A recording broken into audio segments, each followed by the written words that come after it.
We haven't mentioned this in a few years, and I think it bears repeating. If you are live with us today, you're all live with us today. That's good. Then it's Mother's Day here in America, and this can be a holiday that is fraught for some of us with emotional minefields, for many, if not most of us. But Mother's Day was never meant to be a Hallmark card and candy kind of holiday. And here's where it started. Julia Ward Howe, who was born in 1819. So think about what happened during her lifetime. She was a prominent American abolitionist, feminist, poet, and the author of the Battle Hymn of the Republic. Mine eyes have seen the glory. That one, yeah. She nursed and tended the wounded during the Civil War and worked with the widows and orphans of soldiers on both sides of the Civil War. And she realized that the effects of war go far beyond the killing of soldiers in battle. The devastation that she witnessed during the Civil War inspired her to call out for women to rise up through the ashes and devastation, her words, not mine, urging a Mother's Day dedicated to peace. In 1870, nearly 40 years before it became an official U.S. holiday in 1914, social justice advocate Julia Ward Howe issued her inspired Mother's Day proclamation. If you want some fun family discussion at the brunch table today, pull that up and read it. Which called upon mothers of all nationalities, this is important, to band together to promote the amicable settlement of international questions, the great and general interests of peace. She envisioned a day of solemn council where women from all over the world could meet to discuss the means whereby to achieve world peace. Mother's Day was born out of a desire for peace, as an action for peace. But it's more than that. She envisioned it as a time for people to come together and first to grieve together, to talk about all that had been lost, and then to work together for a more just society. There's a lot of application for that work here 150 years later, isn't there? Yeah. How powerful this call to come together to work for peace. I've been thinking about Julia Ward Howe this week, and I started thinking about the ways that I wage tiny wars in my life. We do this when we are approaching life from a place of conflict, from a place of, if there's not enough, then we have to fight for resources, for love, for time, for attention, for money, right? We do this in our relationships when we approach them from a place of not enoughness instead of a place of curiosity, right? There are these tiny wars that we wage in our own lives. And I was thinking about how important our mindset is in this. How we wage wars with the way we think about our bodies. We wage tiny wars with the way we think about Mother Earth, our environment. All of the ways that our mindset creates conflict. I got curious about what would happen if we all turned all of that on its head and directed our minds to peace instead, the way Julia Ward Howe did. What if we directed our minds to peace with our bodies? Peace in our relationships, peace with our relationship with our parents, with our children, with ourselves, with the earth. What if we started from peace?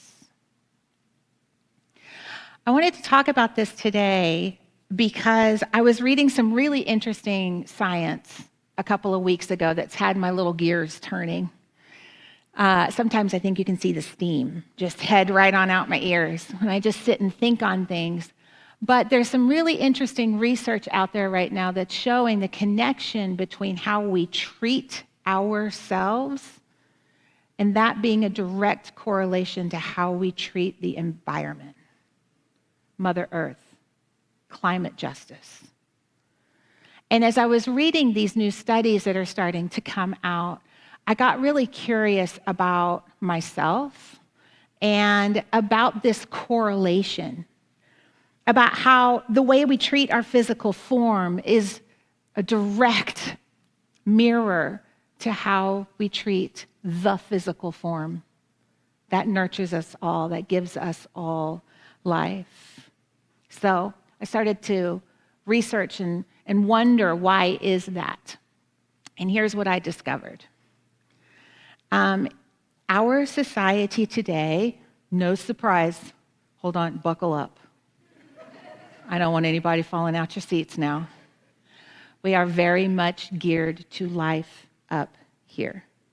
We are very much geared to the information on our phones. We are very much geared to the dopamine habits that we have. And we are very much geared to living here. And we ignore everything from the neck down to our own cost, don't we?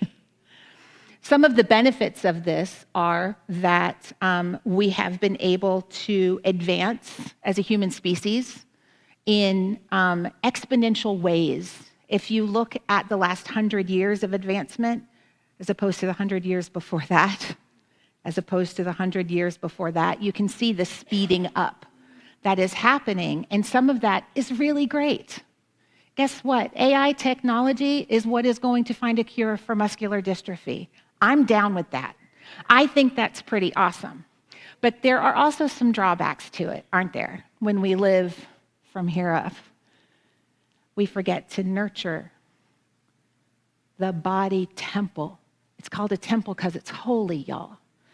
We forget to genuinely care for ourselves. And we begin to approach this relationship with ourselves from a place of ego. You know what ego does for us?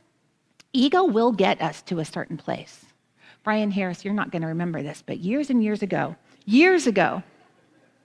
we've known each other for a really long time, you said to me, you were like, I'm so glad for my ego. Without my ego, my teeth would be green, I would be walking around naked, and God only knows what I would put in my mouth. That sounds like Brian Harris, doesn't it? Because our ego is a huge gift. It does. It helps us to remember to brush our teeth. It helps us to remember to put food in our mouth that might be vegetables occasionally. It helps us to remember to move our bodies, right? But we're doing it because our ego is looking for a certain outcome. Our ego is looking for safety, acceptance. Our ego has been taught if we look a certain way, we will be accepted. Therefore, I shall do everything in my power to look this way. Guess what? Never happens. Because ego can only take us so far in our relationship with ourselves. Because there comes a point where we reach that place where ego ends and our self-love has to take over.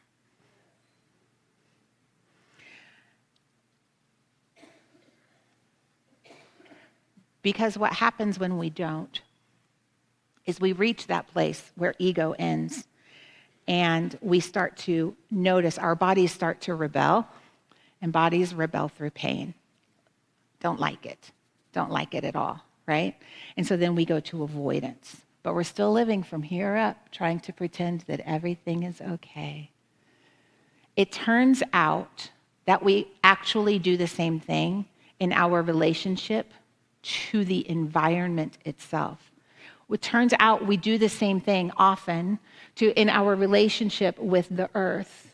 We take what we can and we hope for the best down the road until she starts to cry out in pain. You see it in some of the extreme weather patterns that are happening now in these days, don't we? I think that there is a great power in us flipping the script on all of this. In no longer approaching any of it, let the ego do what the ego does. Hey, yeah, remind me to brush my teeth at bedtime. That's great. You do that. But take the care back. Own the care for ourselves and for the earth. Reverend Shannon mentioned this last week when she was talking about the power of choice and the choice that we have to be that beneficial presence and how the world rises up to meet us when we make that sacred choice. What if, instead of looking at the earth as something to extract our good from, what if we began to see our relationship, both with our bodies and with the body, they're a metaphor for the same thing, the same mindset. What if we began to see it as a reciprocal love relationship? Reciprocal love. Nurturing is reciprocal love. Nurturing is a giving and a receiving.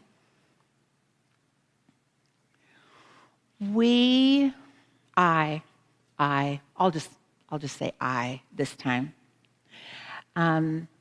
This is my second or third Mother's Day talk, and I struggle sometimes with how to approach it because there are a lot of reasons why this day can be hard for people. For me, the toxic relationship I had with my mother, learning how to reparent myself. There are no kids in the room. It pissed me off. It made me really mad that I didn't get the nurturing from her, so I had to do it myself. Guess what I have learned since in the 25 years that I've been reparenting myself, and I know I'm not the only one in the room. Guess what I've learned? I am not a special flower who this is the only person this has happened to. It turns out that self-nurturance is a key psychological habit that we all have to learn. It's not just me. What? So I can take that story and put it away now. And instead, I can live in the nurturing. I can live in the loving. I can forgive my parents who did the best they could with what they had. And I can nurture myself because I deserve it. Because I'm human and I deserve it. That's all. That's all. Guess who doesn't deserve it? No one. That was a trick question and you all failed. Oh my God. Some of you were holding your breath like, who? Who is it, Shell? No, trick question. We all, no ideas, Michael, no. We all deserve it. You all deserve it. That nurturing, that self-love, that reciprocal love that we're talking about, whether you received it in the past, whether you're planning for it in the future, put all of that away and be it for yourself. It is one of the keys to being a psychologically healthy person.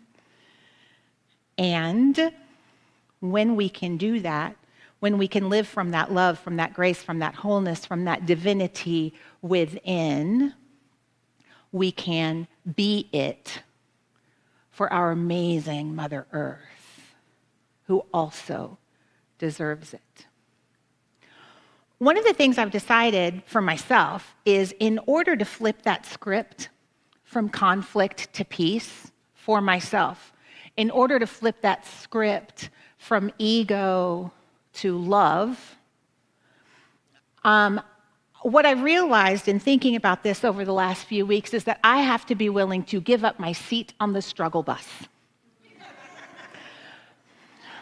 If you're feeling brave, raise your hand if you have ever had a seat on the struggle bus.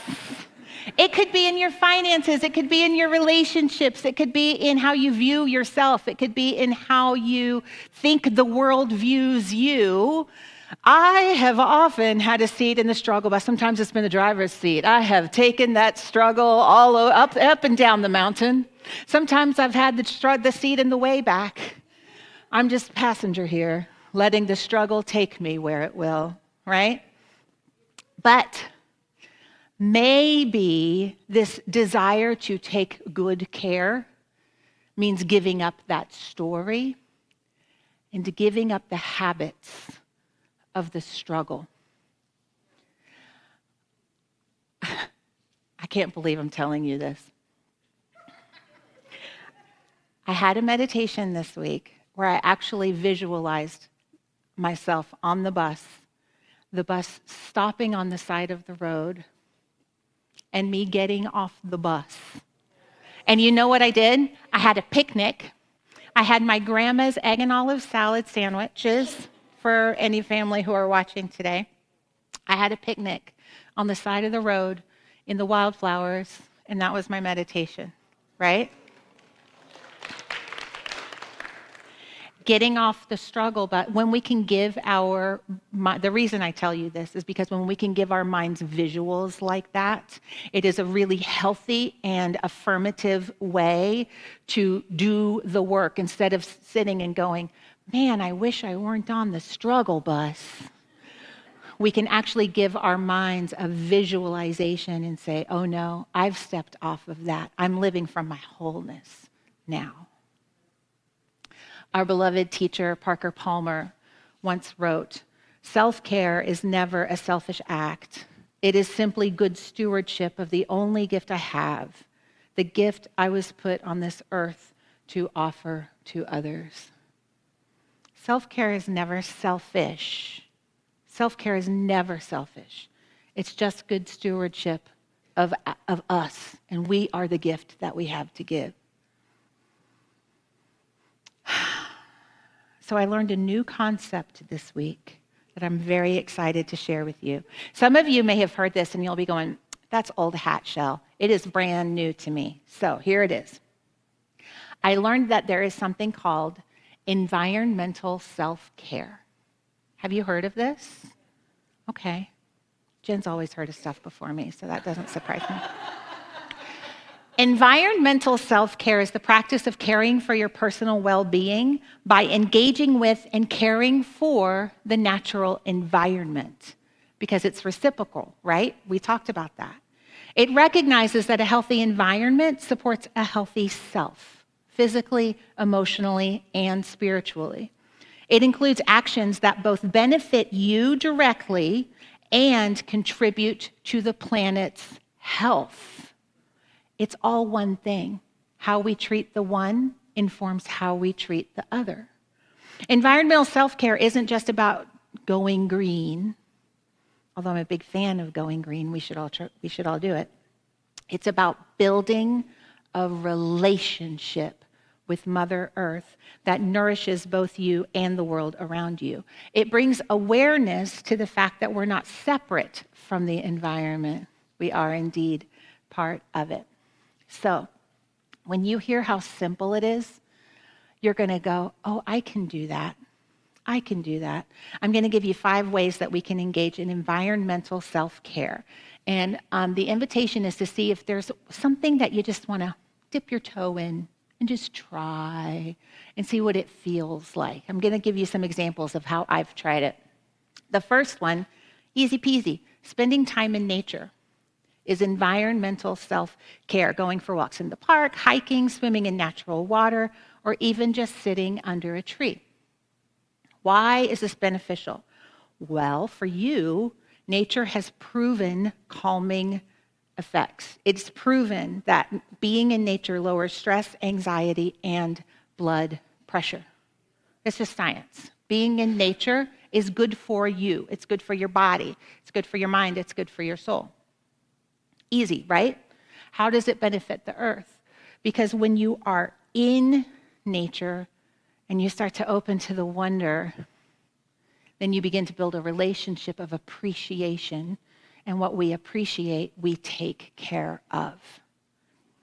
A simple way that I do this, besides allowing the dogs to drag me to the nature park down the road, because they are very ill-trained, but so dear. One of the things that I do when I'm feeling particularly ungrounded is I will take my little happy self outside and I will plunk myself down on the ground and I will meditate with my fingers in the earth. Same, yes, taking your shoes off, walking barefoot, grounding in that way. I find, and there's science behind it, I have found that when I actually, and you gardeners already know this, but when I actually engage with the earth, my meditations have a completely different quality to them. It is fascinating. It doesn't take any more time than my regular meditation. It doesn't have to be hard. It doesn't have to be onerous, but you can just do something a little bit different to have a different relationship with Mother Earth. Okay, number one, spending time in nature. Number two, creating a healthy home environment, using non-toxic products, improving indoor air quality, decluttering, and having plants around. Thank you, Michael, for taking care of our thousands of plants. What is the benefit to you? Your immediate environment affects your mood, your sleep, and your focus. What's the benefit to the earth? It turns out that what is toxic to you is also toxic to the planet. What? So when we use fewer of these toxins, and it doesn't have to be expensive, there are ways to use natural products that are less expensive than the toxins that we tend to use. See, doesn't have to be hard, just thinking about it from a loving place. Number three, engaging in sustainable living habits. What does that mean? Reducing waste, recycling, reusing, composting, and choosing eco-friendly products. Why? Because acts of sustainability promote a sense of responsibility and connectedness. You see, as we begin to build this relationship, when we become in the reciprocal cycle of giving and reception of love with Mother Earth, we are no longer takers of what we want. We are in a reciprocal nature. So yes, we do take. I will continue to use toilet paper. I like it. It's not, you're welcome. That's not going to stop, right? But can I think about what kinds I'm using? Can I make a more sustainable choice? It doesn't have to take more of your energy. It just takes more of your attention. And it changes everything. When all 8 billion of us do it, it changes everything. When 30 of us do it, it changes everything. Mindful consumption, eating local organic food, reducing single-use plastic, and becoming conscious of energy and water use. Why? Because it helps us to align our daily habits with our personal values. Turns out, when we eat food instead of processed food, it is better for us. It is better for the environment. When we take the factories and the transportation out of the equation, the electricity out of the equation, it's so much better for us and for the environment. Reciprocal nature of the relationship. You're with me here. And finally, community and advocacy. Participating in cleanups, environmental education, or activism builds a sense of purpose, agency, and belonging. Did you know that we have a climate justice team here? Yes, we do. Yes, we do. Part of our What Is Mine to Do groups, we have a climate justice team, and they have a table. If you're here in person, they have a table downstairs. You can learn how to get involved. Or if you are watching it with us online, newthoughtcsl.org, you can get involved too. Their meetings, of course, are hybrid, just like all of our meetings. I was reading their minutes from their last meeting that they had last week, and they are doing amazing work. Michael, you'll appreciate this. One of the things they're doing is they're bringing in someone who's going to help us do the advocacy work that we need to do to switch over from gas-powered lawnmowers and the blowers. Oh, God bless the blowing people. To different, more environmentally sustainable ways, like Michael uses rechargeable batteries instead of gasoline in his landscaping stuff that he does, because it's better for the environment, it's better for us, It's better for noise pollution. And these simple little things that we can do. Our climate action team has so many great ideas, and they're bringing in experts, and they're really doing great work. So I invite you to take a peek at what they're doing.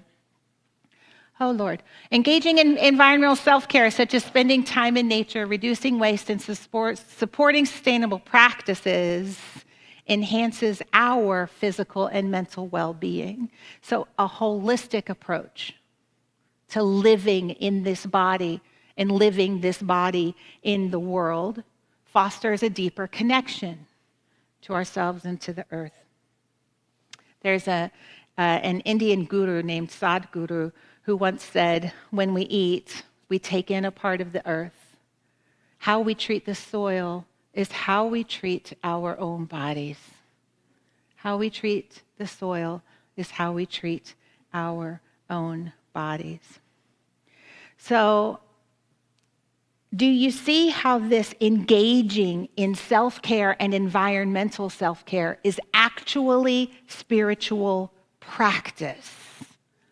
Because we're engaging from the place of love within us. We're engaging from the place of wholeness within us. We have taken power out of the sky and right-placed it in our bodies, and now we are taking care of it. We are nurturing it, and we are open to receiving the nurturing of the earth also. It is a cycle, a reciprocal cycle of love that lifts us all.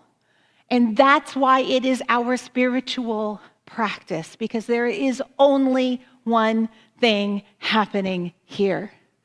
It is love, and it is happening as you and through you. So take care of you. Take care of you first, and take care of this world that we live in. When we live from that place, the natural byproduct is right action. We start to do the right thing. We start to have the right behaviors when we are coming from the place of love, from the place of divinity. And right action brings a natural peace and an ease, and we begin to delight in this world. Taking care of the environment is no longer something we have to do. It's something that we get to do. Taking care of our bodies is no longer something that we have to do. It's something that we get to do. And whatever state our bodies and our environment is in, now is the time to love first. Now is the time. Now is the time. Because when we engage with life from wholeness and truth and from love, from light, then we delight in the world. And when we resonate at that high vibration, everything in the world rises up to meet us. We are here to love and care for each other. And the first step to that is loving and caring for ourselves.